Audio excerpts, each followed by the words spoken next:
What's up everyone? It's been a couple weeks since I last took apart the John Deere 47-inch snowblower, but now I have all the parts painted and everything laid out to put this back together. In the background you'll see all the yellow painted parts, and over here on the ground you'll see all the black painted parts. Behind me I also have a table full of miscellaneous hardware and also some little bits and pieces, as well as some brand new parts. So I'll bring you guys to that table, we'll have a look at everything that's laid out, and then I'll start with the assembly process. Off to the left, you'll see mounting hardware like some bolts, and off to the right, you'll see some smaller sub-assemblies, which I'll get to in just a second. I was almost able to reuse all the old bolts. The only ones I had to purchase brand new were these 8 up above.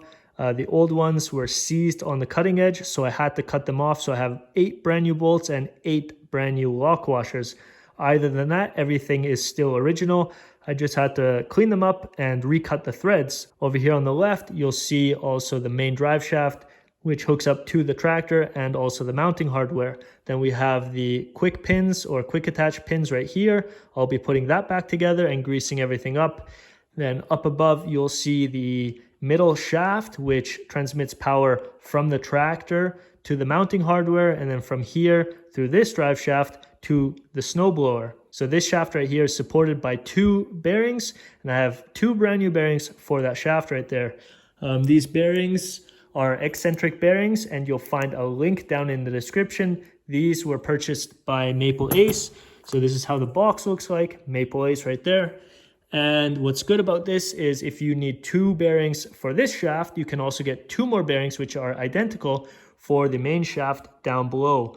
The shaft down below is supported on either side, and it will also be mounted within the housing right there on the sides. And those bearings are exactly identical, so you guys can pick up 4 in total if you guys would like to refurbish your snowblower. So I'll share with you guys all the black parts on the ground right now, and then I have one more table with a couple more parts. So on the ground, you'll see all the black parts which are painted, and all the parts which are going from the fan down will be mounted on the rear end of the snowblower housing, and everything from the fan forward will basically mount within the housing itself. So all these parts right here consist of the mounting hardware. So you'll see these 2 major brackets right here will hook up to the mounting hardware. This hooks up to the John Deere 55, and this right here will act as our quick attach. So once this is mounted on the tractor, you can actually just sneak up into these pins right here and also lock them in with the locating pins or quick attach pins. So a very cool setup right here, and I'll get into this very soon. Over here, you'll see the fan. So this is something that will actually throw the snow up and out of the chute. And we also have 3 fins on this fan. So you'll see 1 fin right here, 1 down below, and 1 right there. So this fan spins clockwise, and it will throw snow out of the snowblower housing into the chute.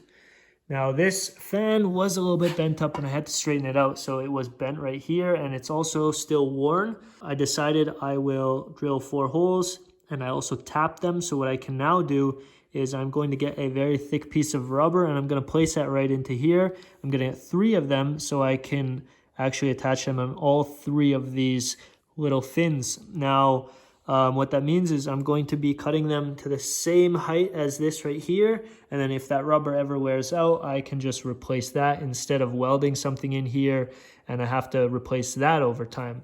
So that's my solution to this right here. If you guys have a setup just like this, you guys can do something very similar.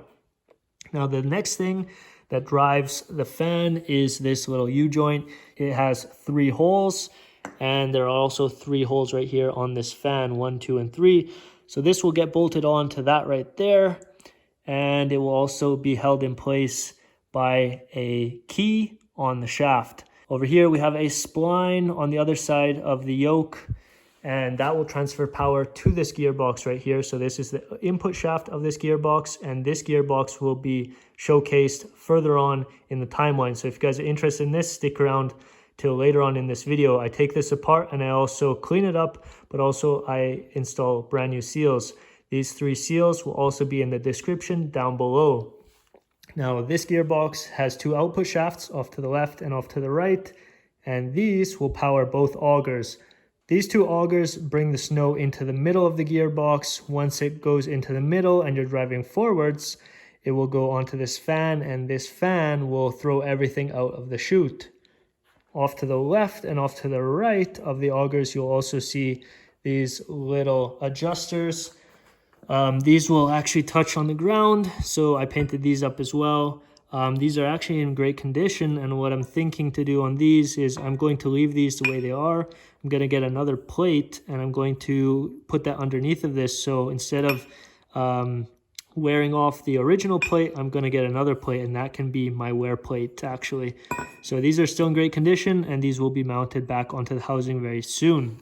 So I have one more table with some parts on it, and I had to modify these parts or else I'd have way too much play between the auger and the drive shaft. So over here on this table, you'll see these small brackets. These are basically what transfer the power from the drive shaft, which is that right there, to the auger. You'll notice these parts right here are the exact same on the other side. So you'll see the auger transfers power just like that. And we have a shear bolt on the top right here, which transfers power to the main auger. But right here, you'll notice there's a bore, and we also have another bore, which then allows this to slide onto the shaft. These parts right here had enormous play, and they were in very bad condition.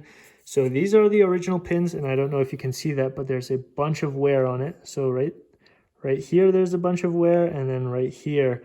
They're also even a little bit bent. So I couldn't reuse these pins right here. This one's really bent, actually. You'll probably see it right there. That one's really bent. And these bores right here had a bunch of play, so I could not reuse these pins, and I did not want to reuse them. Like, they had so much play in here, even though I drilled them out right now. So what I did, I went to grab a drill rod, and this drill rod right here happens to be 12 millimeters. These original pins are 7/16, so they're around 11 millimeters.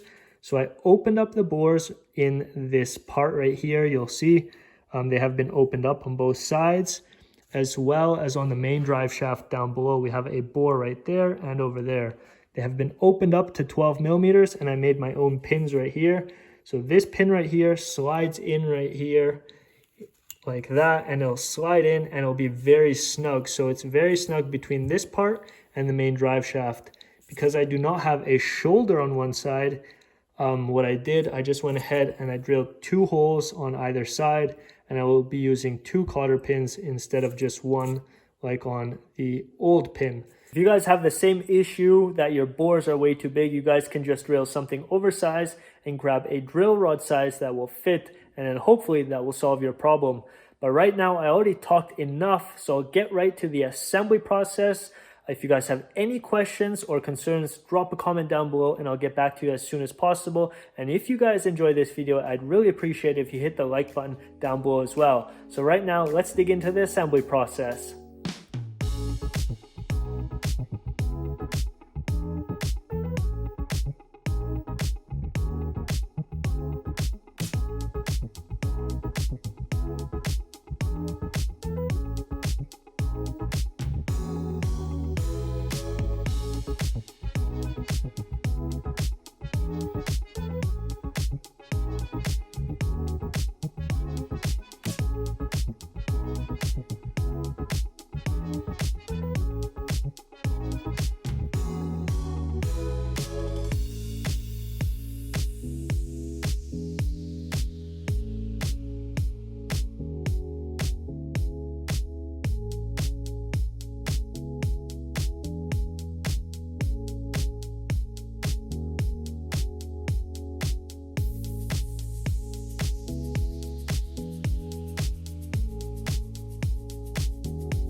I finished up with the gearbox assembly, and now I can finally mount the first parts onto the snowblower housing.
So I got the snowblower auger finally installed, and it went perfectly onto the spline of the yoke.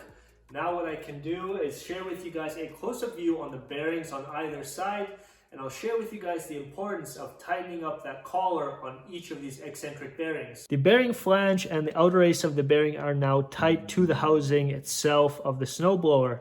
The only thing that's still loose on this assembly is the locking collar of the bearing. This bearing has a step on the inner race as well as a locking collar with a step. Now we have to connect the collar with the inner race of the bearing, and to do that I'm going to turn it until it locks into place, just like that. I have to take the locking collar and turn it 90 degrees towards the back, just like that. It's already tight, but now I will need my tools to tighten it just a little bit more. What that means is you're taking the locking collar and the inner race of the eccentric bearing and locking it to the shaft itself. It's super important that you do that, because if these aren't locked in place over time, the locking collar will actually come loose. It will be free, which means this will get damaged, and you'll also have wear on your inner race to your shaft, which will mean this whole assembly will loosen up over time and you'll have a bunch of slop or wear. So with that explanation out of the way, I can now go ahead and grab my tools and tighten up the locking collar.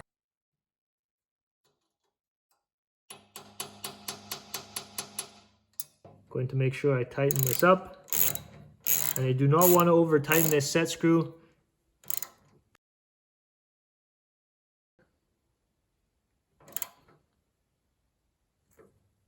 With those two eccentric bearings now tightened up to the shaft, I can move on with this assembly, and I'll install the cutting edge and much more towards the back end of the snowblower.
On this table, I have the mounting hardware for the John Deere 55. This will bolt on directly onto the frame, and then the snowblower will actually quick attach onto this plate right here.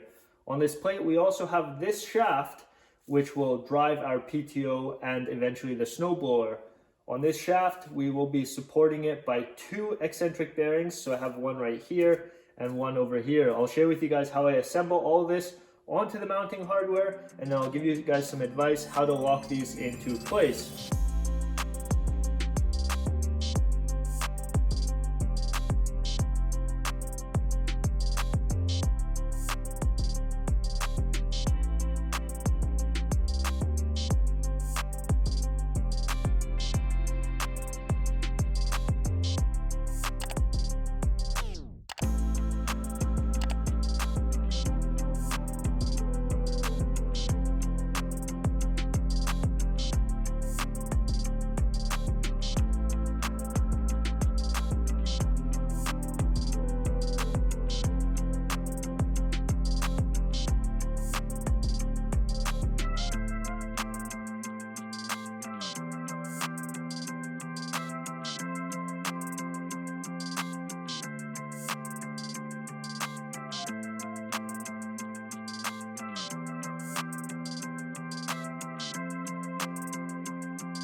As you can see, I mounted everything onto the mounting hardware, and the shaft is between both bearings. Now, since these are eccentric bearings, I still have to tighten them up on the shaft itself. Right now, I can still push the shaft up or down, but I want to make sure that you guys understand that we will be installing these 2 U-joints on either side, and there's not much room between the shaft itself once this is on the shaft and the bearing. So it's really important to test this before you lock the bearings in place. So what you want to do is you want to lift this up. You're going to take your U-joint and the locking mechanism towards the front, and you're going to lock it in place and snap it into place right there. And in this area, you'll see there is a little gap. If you do not have a gap and your U-joint or your yoke of the U-joint is touching up on the bearing, you want to make sure you tap the shaft a little bit out towards this side. And then you can take this off and try it on the other side. So you really just want to make sure that your yoke and that the U-joint is positioned in a way that it does not touch on either side of your bearings. So there's enough clearance on the bottom of the shaft and on the top, and now we can go ahead and tighten up the locking collars for each eccentric bearing on the bottom and on the top. You'll notice there is a cutout right here, and there's also a cutout on the other side. So there's 2 cutouts on either side of this little piece. And the locking collar is this black part right in there. So I can still turn that right there. I hope you guys can see that. I can still turn that right there. So that's loose, and the bottom one is loose as well. To tighten this up, you will see there is a little set screw. And if I turn it a little bit more, it will lock up on the shaft. And there is actually one spot right there. That's a little machined hole where we can insert a pin, and we can turn this 90 degrees to lock the locking collar onto the eccentric bearing, so it's one with the shaft. You guys will see the bore of that locking collar is right there, and I'm going to use a pin to turn that 90 degrees. Now, the way this shaft spins right here is clockwise, and the only way I can lock this onto the shaft is if I turn this 90 degrees counterclockwise. So what I'm going to do is I'm going to insert my pin just like this. I'm going to make sure that the locking collar is pushed all the way against the bearing face. And now I'm going to just spin the shaft by hand clockwise, which will mean the locking collar will turn counterclockwise. And right there, it's actually already tight on the shaft. And I'm just tightening it up a little bit more right there. So now as I spin the shaft, you'll see the locking collar spins as well. I hope you guys can see that right down there in that bore. Right there, it's spinning. So that right there is locked in place. And now what I can do is I can turn it back to this set screw right here. And I'm going to grab my 1/4 inch ratchet.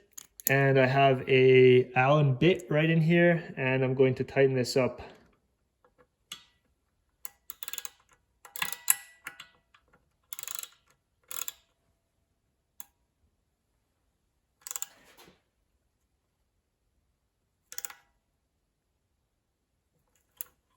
So that first locking collar is now tightened to the shaft. The inner race of that bearing will turn with the shaft, which means the bearing will function the way it should. You really have to make sure that the locking collar is tightened in the opposite direction of the shaft rotation. That's super important, or else the locking collar may open up, or else the locking collar might open up over time. Right now I'm going to tighten up the second locking collar, and then I'll bring you guys back and share with you guys the quick attach pin assembly. So over here I have one more assembly to share with you guys on the mounting hardware, and that is this quick attach system. Right here we have a pin, a spring pin which holds everything in place, and this smaller bracket. This is the main mounting hardware, and as you can see there is a slight indentation or a machined groove right here. We also have a machined groove on the top. This is the top end and this is the bottom end. So as we approach the snowblower, the top end of the snowblower will lock right into this groove, and there's nothing to hold the snowblower in place right there. But the bottom end of this assembly has a locking mechanism, not just by a pin, but eventually also by a nut. So this little bracket mounts directly onto this threaded stud right here, like that. And as you can see, it will pivot. Now, if I tighten this down with a nut, this will be held in place. To approach the snowblower, you'll have to loosen off that nut and leave this loose. The only way this will latch into place is when we approach the snowblower, there will be a pin on the mounting hardware, and that will lock into place right here. As we move forward, it will lock into place right here, and it will not be able to move anymore. This pin has the function of locking everything into place right down below here. So right there, and that's where the pin will keep everything together. As you can see, there's no way that pin from the mounting hardware will actually come out on the snowblower, so the snowblower will actually be locked to this mounting hardware right here. Now this pin that I have in my hand and this little bracket will be put together, and just like that, it is also spring loaded, and it also has this spring pin. So I'm going to share with you guys how I put this together. The first thing I'll grab is the spring, and I'm going to insert it into this bracket just like that. And I want to make sure that the spring lines up with the bore. Should look like that. And now I can drop the pin right into that bore. Now it should slide freely. If this pin has a lot of rust on it, just take a wire wheel and clean it up. With the pin installed, you'll notice the spring has no function whatsoever. But when we have a closer look at the pin, it also has a bore. This bore will accommodate this spring pin, and it will go through it just like that. Now what I have to do right here is I have to insert the pin.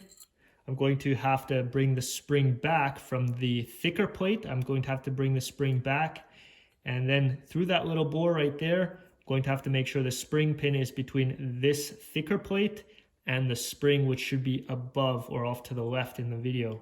To do that, I'm going to grab a flathead screwdriver. I'm going to go underneath of the spring. I'm going to try my best to share this on video. It's not easy, but it's not that hard either. So I have the flathead screwdriver underneath of the spring right there.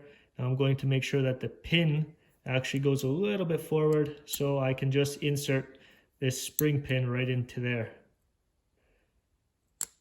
Just like that. And now I'm going to have to get a hammer.